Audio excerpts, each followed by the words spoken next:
महाराज जी, जब हम वृंदावन आते हैं, यहाँ के दिव्य वातावरण और साधु संतों के सानिध्य में रहते हैं, तो ये अनुभव होता है कि यही सत्य है, यही जीवन का वास्तविक स्वरूप है। परंतु जब हम लौटते हैं और धीरे धीरे संसार का जीवन व्यतीत करने लग जाते हैं, तो वही उसी में उलझ के रह जाता है। महाराज जी, ऐसे में अपनी स्थिति को कैसे स्थिर करें? नाम जप के द्वारा, भगवान के लीला गुणानुवाद के द्वारा। हम जहाँ भी भगवान का नाम जप करते हैं, भगवान की लीला चरित्रों का गायन श्रवण करते हैं, वहाँ माहौल भक्ति का बनता है। नहीं बनेगा तो हमारे हृदय का तो बनेगा। जब विभीषण जी लंका में रहकर भगवान की महान भक्ति कर सकते हैं, भगवान कह रहे तुम सारीखे संत प्रिय मोरे, धरऊं देह नहीं आन निहोरे। तुम्हारे जैसे संतों के लिए मैं अवतार धारण करता हूं, भगवान कहते हैं विभीषण जी को।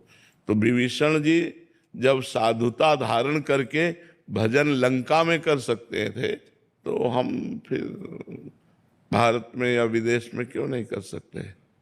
हमारा हृदय पावन बना रहे। एक हृदय बाहरी वृंदावन और एक हृदय अंदर वृंदावन।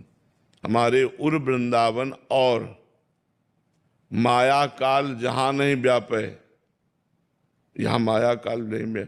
यदि हर समय नाम जप चल रहा है, भगवान की मधुर मधुर रूप माधुरी का ध्यान हो रहा है, भगवान की लीला चरित्रों का श्रवण कथन कर रहे हैं, तो कोई प्रभाव नहीं पड़ेगा। हमारी बैटरी बराबर चार्ज रहेगी। नहीं, यहाँ क्या है, यहाँ भागवतिक माहौल है, तो यहाँ भक्ति की वृद्धि होती है। और वहाँ माया का माहौल है, तो वहाँ धीरे धीरे हमारी भक्ति क्षीण होती जाती है और हम लुभावने माया के दृश्यों में फंसने लगते हैं। लेकिन यदि हम वहाँ भी अपनी भक्ति को पुष्ट रखें, भगवान नाम कीर्तन, भगवान नाम जप, भगवान की लीला कथा, तो हमारे अंदर उतना प्रभाव माया का नहीं पड़ेगा और हम बलवान भक्त होकर के कहीं भी बैठ करके भगवान का चिंतन कर सकते हैं।